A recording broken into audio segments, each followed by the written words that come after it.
They're not saying it to your face, but they've already written your eulogy.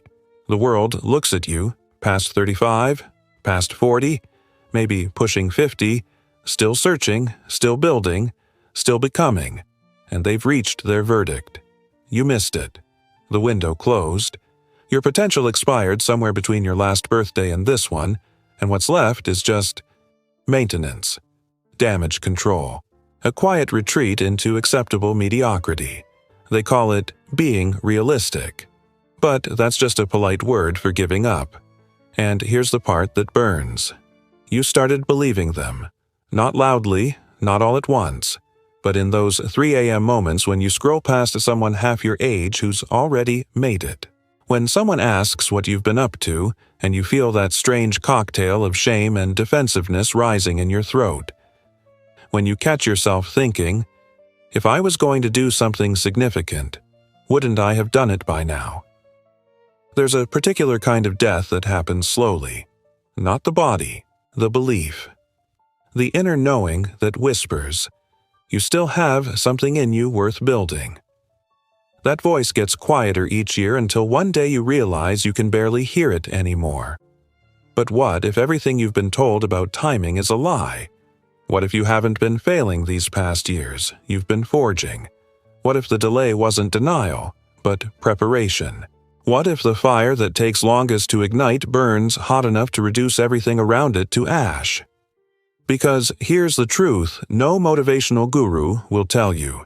Early success is often just premature exposure. It's building a house before the foundation sets. It looks impressive until the first storm hits, and then it's gone. You've been through storms. Multiple storms. You're still here. The world worships youth because youth is loud, fast, shiny. But youth is also fragile. It breaks under pressure it never saw coming. It builds for applause, not for meaning. It rises fast and collapses faster because it never learned the one thing that matters: how to endure when no one's watching. You've already learned that. You've survived years of invisibility, years of doubt, years of that gnawing question. Am I delusional for still believing there's something more? No, you're not delusional. You're dangerous. Because after 40, after 50, after all those years of supposed falling behind, something shifts. You stop chasing validation. You stop building for other people's timelines. You stop asking permission to become who you actually are. And that's when real power begins. So, if you've ever stood in front of a mirror, looked at the lines on your face, felt the weight of all those wasted years, and thought, why does it feel like something in me is still waiting to be born? This video is your answer. Not motivation, not inspiration, answer. Because it's time to stop apologizing for your timeline and start weaponizing it. You're not catching up. You're arriving. And when you finally move, you won't sprint. You'll walk. And every step will shake the ground. There's a lie so deeply embedded in our culture that most people die without ever questioning it. It doesn't announce itself. It doesn't demand belief. It just sits there, quiet and accepted, like gravity, like air. And it sounds like this. You should have figured it out by now.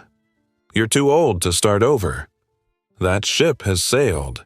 You hear it everywhere, in the way your family asks about your plans with barely concealed concern, in job postings that want digital natives and young, hungry teams, in the media's obsession with 25-year-old founders and 30 under 30 lists, in the way someone says, he's still trying to make it happen, with that particular tone, half pity, half judgment. The message is clear. If you haven't succeeded by 30, you're already behind. If you're over 40 and still evolving, still searching, still daring to want more, well, that's not courage. That's delusion wearing a brave face. But let's stop and ask the question nobody asks. Who decided this? Who wrote the rule that your best ideas, sharpest insights, and most impactful work had to happen before your prefrontal cortex even finished developing? Who determined that life peaks in your youth and everything after is just slow decline? Because here's what they don't tell you. That belief isn't truth. It's programming, marketing. A story sold to you by a culture that confuses speed with substance, visibility with value, and noise with significance. We bought it because we were young, and when you're young, you believe certain things that feel true but aren't. That speed equals success. That hype means greatness. That if you're not rising fast, you're not rising at all. So we sprinted. Not toward something meaningful. Toward not being left behind.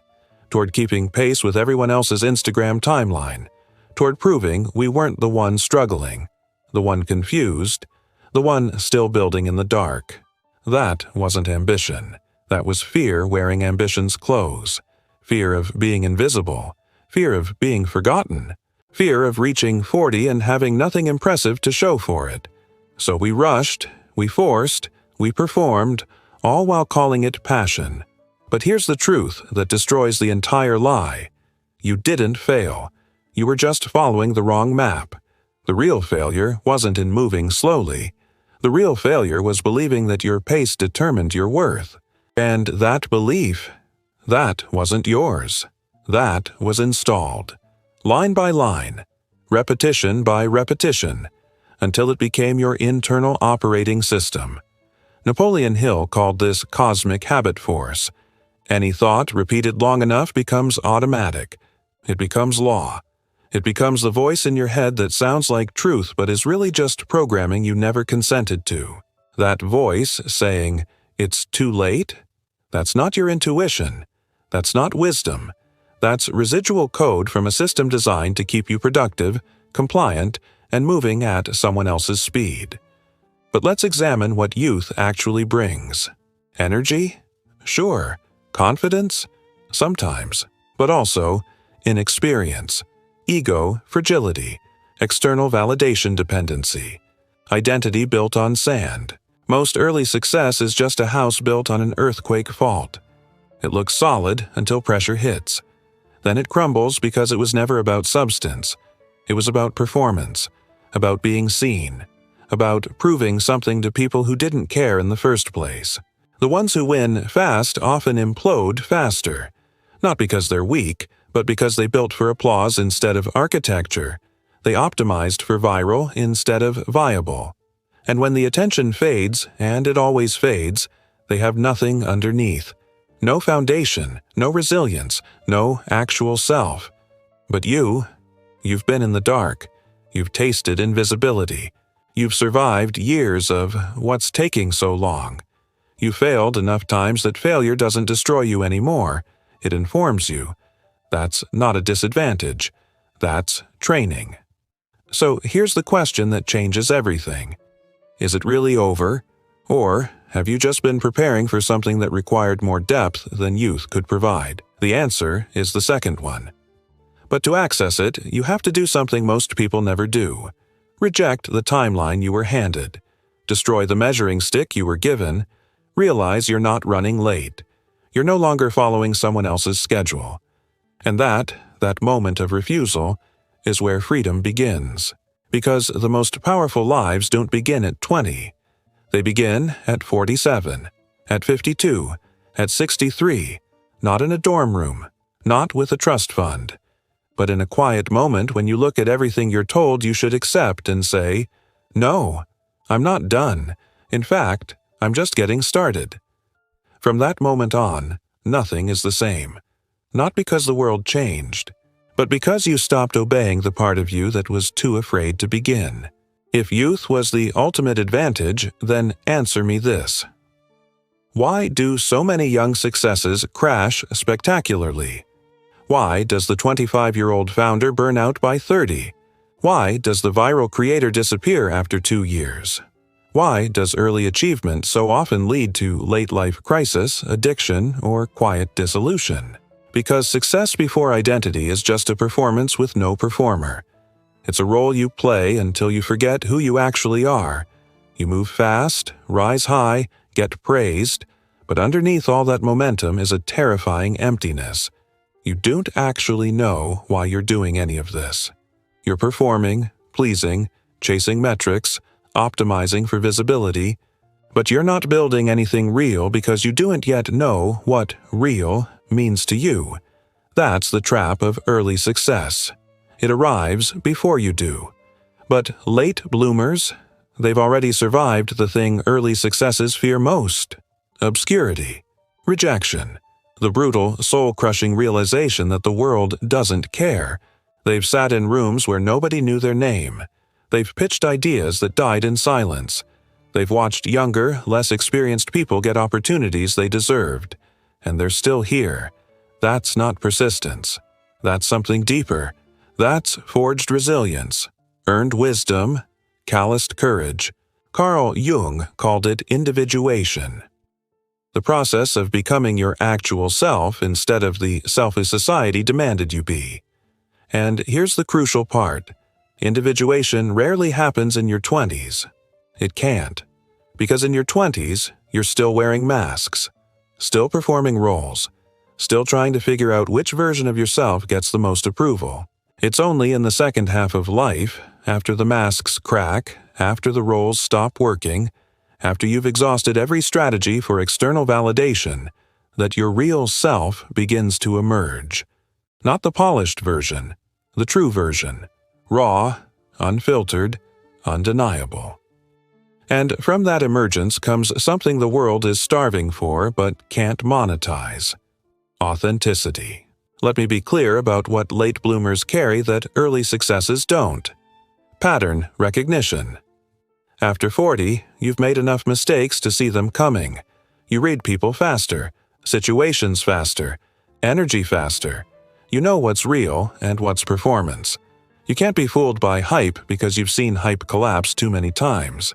Resilience. You've been rejected. You've failed. You've sat in the wreckage of your own plans and still gotten back up. Youth breaks when tested. You've already been broken and rebuilt. That's not a weakness.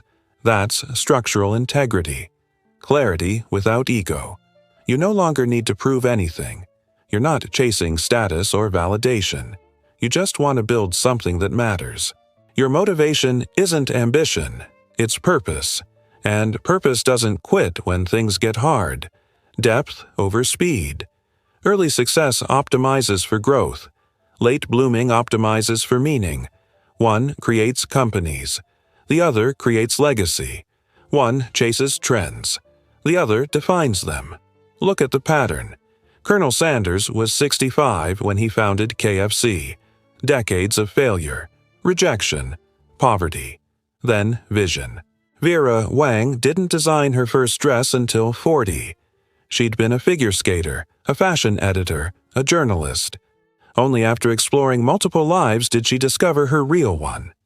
Morgan Freeman didn't land his breakthrough role until 50. 5 decades of preparation, then arrival. The lesson isn't that they bloomed late. The lesson is they bloomed when they were ready, not when the world said they should, when they had the depth to sustain what they built. Here's the story nobody tells. Antonio wasn't just a plumber who got fired at 48. He was everyone's backup plan, always available, always polite, always overlooked. He wasn't fired because he was old. He was fired because he was forgettable. For weeks, he sat in his apartment depressed, replaying every mistake, every missed opportunity, every sign that he'd wasted his potential. Until one morning, staring at himself in the bathroom mirror, he asked a different question. If I wasn't scared, how would I present myself today? That question changed everything. He stopped calling himself a plumber. He became a leak prevention strategist. Not fixing problems after they happened, preventing them before they started.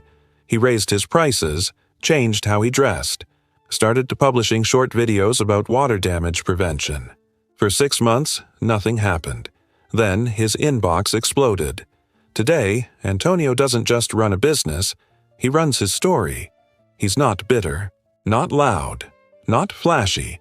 He's calm, precise, unapologetically late. And that's what makes him dangerous, because the world expects the young ones, the fast ones, the loud ones. They never expect the man who went silent and then decided to rise. The late bloomer doesn't announce himself. He doesn't need to. His presence is the announcement. Real transformation doesn't happen on stage. It doesn't happen when people are watching. It doesn't happen in front of cameras or audiences or accountability partners. It happens in silence. In the moments when no one knows what you're doing. When there's no feedback loop, no applause, no external validation whatsoever. That's when the real war begins. Not out there, in here, in your mind. Because your mind isn't your enemy, but it obeys your worst voice unless you train it otherwise. And most people never train it. They just let it run on default settings installed by fear, failure, and other people's doubts. Listen to what most people say to themselves. I'm too old for that. That's not realistic anymore. Maybe if I'd started sooner. People like me don't do things like that. They sound harmless. They sound mature. They sound like realism. But they're not. They're weapons, self-inflicted, aimed directly at your potential, and you fire them every single day without noticing. Here's what you need to understand. Every word you say to yourself is a command. Your subconscious doesn't evaluate. It doesn't question. It doesn't fact-check. It just listens and obeys. That's why people live the same year 40 times and call it a life. The programming hasn't changed. The commands are the same. The results are identical. Napoleon Hill, in Think and Grow Rich, introduced one of the most powerful concepts in personal transformation, auto-suggestion. He wrote, "Any idea, plan, or purpose may be placed in the mind through repetition of thought." Translation: if you repeat something enough times, your mind accepts it as law, as reality, as identity. But here's the part most people miss. You've already been using auto-suggestion your entire life, just not intentionally. You've been rehearsing your limitations so consistently that you've turned them into personality traits. I'm just not good with money. I've always struggled with confidence. I'm not a risk-taker. No, you just practice that identity longer than the one you actually want. The solution isn't to suddenly believe in yourself. That's too vague, too soft. The solution is to systematically replace the old script with a new one, line by line, repetition by repetition, even when it feels fake, especially when it feels fake. Because feeling fake is the first sign you're saying something new. Here's the old script. I'm too late, no one will take me seriously. I've missed my window, there's no time left. Here's the new one. I'm not late, I'm precisely on time. My scars are my credentials. My delays are my depth. I'm not behind. I'm beyond ready. You don't need to believe it fully at first. You just need to say it. Daily, deliberately, out loud, even if your voice shakes. At first, it'll feel ridiculous, like you're lying to yourself, like some cheap affirmation from a self-help book. Good. That discomfort is the gap between who you've been and who you're becoming. That's not delusion. That's unfamiliarity. You're not pretending. You're rehearsing. You're not faking confidence. You're building it the same way you'd build muscle, rep by rep, day by day, in private. Most people quit here because they expect immediate belief. They expect the words to feel true right away. But that's not how neural pathways work. Your brain needs proof, and proof comes from repetition, not revelation. So you say the new script even when you don't believe it. You say it when you feel defeated. You say it when evidence suggests otherwise. You say it until the old voice gets tired of arguing, and then something shifts. One morning, you'll wake up and notice the silence inside you sounds different. It doesn't mock you anymore. It doesn't pull you backward. It mirrors you forward. That's when you know the reprogramming has begun. Not because you suddenly feel confident, but because you no longer obey the version of yourself that was too afraid to begin. The old you won't die dramatically. There won't be fireworks. No moment of revelation. It'll happen slowly. One decision at a time. One morning where you get up despite feeling defeated. One no to the old comfort. One yes to the unfamiliar discomfort that feels like growth. And then, without realizing it, you'll look back and notice the person you were 6 months ago would not recognize the person you're becoming. That's the goal. Not improvement, unrecognizability. Because transformation isn't about becoming a better version of yourself. It's about becoming someone else entirely. Someone who doesn't apologize, doesn't explain, doesn't ask permission. Someone who simply moves. You can't evolve surrounded by decay. That's not a metaphor. It's a law. You can read every book, reprogram your self-talk, visualize your future every morning, practice auto-suggestion until your voice goes hoarse. But if you return to a room full of voices that speak limitation, fear, and resignation, you will sink. Not because you're weak, because environment always defeats willpower. Always. Toxic environments don't announce themselves. They don't look dangerous. They look like comfort, like old friends, like familiar routines. You laugh together, share history, feel safe, but listen carefully to what's actually being said. At our age, you can't expect that anymore. It's too risky to start something new now. Be realistic. Remember what happened last time? These aren't opinions. They're viruses, spoken softly enough that you don't notice until they've already infected your operating system. You don't become toxic overnight. You absorb it. One quiet phrase at a time. One subtle discouragement. One well-meaning concern that's really just projection of someone else's fear. And the worst part? You think you're being loyal by staying.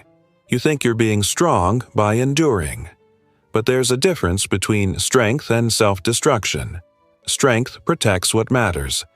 Self-destruction tolerates what kills. Let me be clear. You don't need to cut everyone off.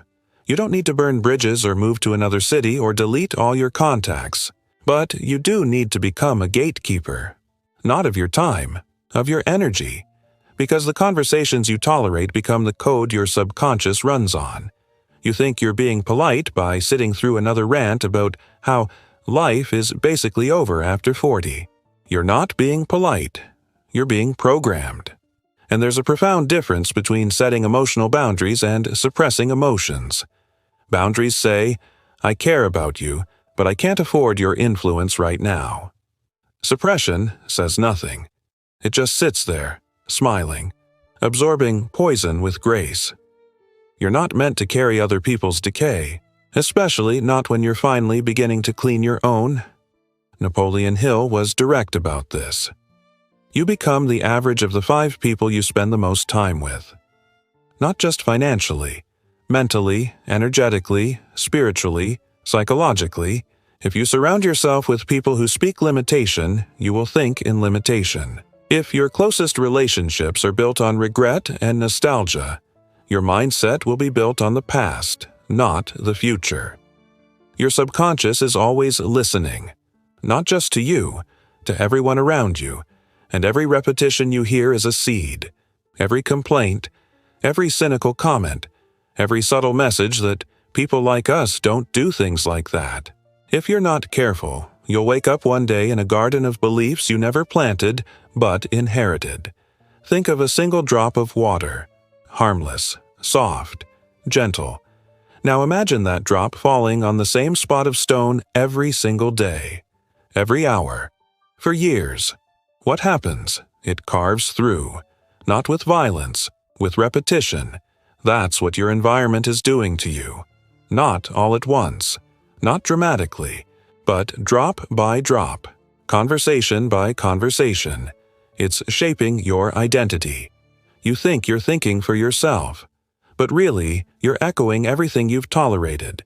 So if you want to change your life, you have to change what you allow. That means distancing from people you love, but who quietly sabotage you. Saying no to conversations that reinforce failure.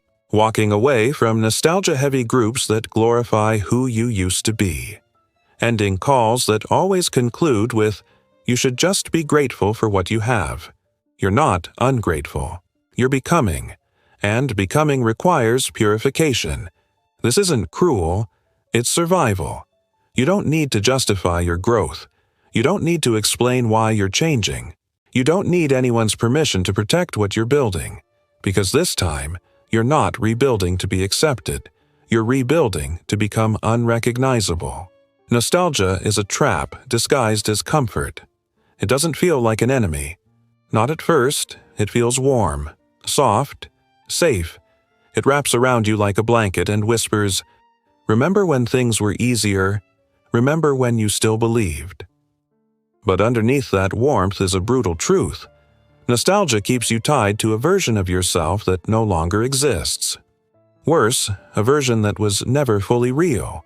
You look at old photos, replay old songs, tell stories that start with, "back when I," and you feel something. But it's not joy. It's longing. Longing for a time when you didn't know what failure felt like, when you still had the courage to try without shame, when you believed things would work out just because you wanted them to. But here's the question no one asks. Was that version of you actually better? Or just more naive? Was that time really golden? Or are you just too frustrated with the present to admit it still holds potential? There's a version of yourself you imagined. The one who succeeded by 28, who had it figured out, who didn't lose momentum or direction. And now, in your 40s or 50s, you look back and think, "I was supposed to be farther by now." But that version never existed. He was a mirage, built from other people's timelines, Instagram highlight reels, and cultural expectations you absorbed without questioning. You didn't fail him. You outgrew the story you were given, and now it's time to release that ghost. Because as long as you cling to what you could have been, you sabotage what you're still capable of becoming. Carl Jung called this the death of the persona, the mask you wear to fit in, to be praised, to survive early life. And here's the painful part. That mask worked. It got you here. It helped you navigate a world that demanded performance, but it won't take you where you're going. True growth requires grief. Not just for the time you lost, but for the person you were and can no longer afford to be. Letting go of him isn't betrayal. It's evolution. It's easy to worship who you were. It's harder to surrender to who you're becoming. But ask yourself honestly, is that past version helping you build? Or is he quietly destroying your ability to evolve? Because if what you were doesn't help you build, then it's killing you. And sometimes the bravest thing you can say is, "Thank you for getting me this far, but I'm not that person anymore." Then close the photo album. Stop playing the old playlist. Delete the Instagram archives. And walk forward, even if you don't yet know who you're walking toward. Because the future doesn't belong to who you were. It belongs to who's willing to rise without reference points.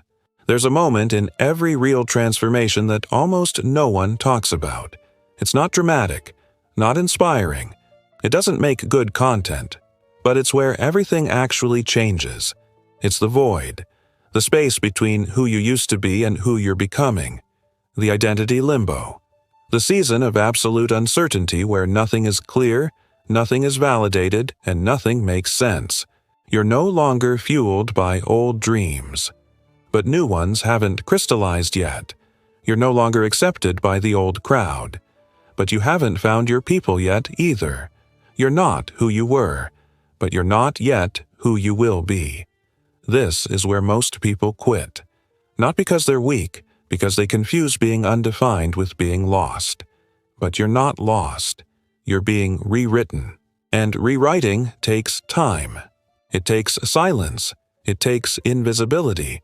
Think of a seed buried underground. No light, no applause, no validation. But beneath the surface, everything is happening. Roots are forming. Structure is developing. A new identity is being built where no one can witness it. That's what this season is. Not a breakdown. A reconstruction. A sacred, silent rebellion.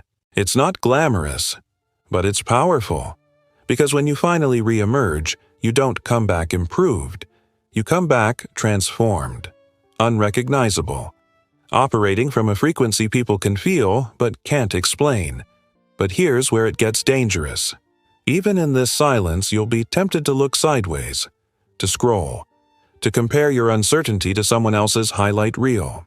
You'll see the young ones rising fast, the old friends who figured it out, the people who seem certain, clear, miles ahead, and you'll wonder, what's wrong with me? Why is this taking so long?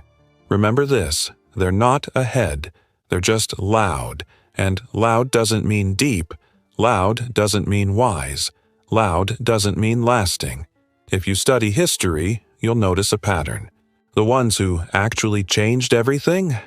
They disappeared first. They went silent.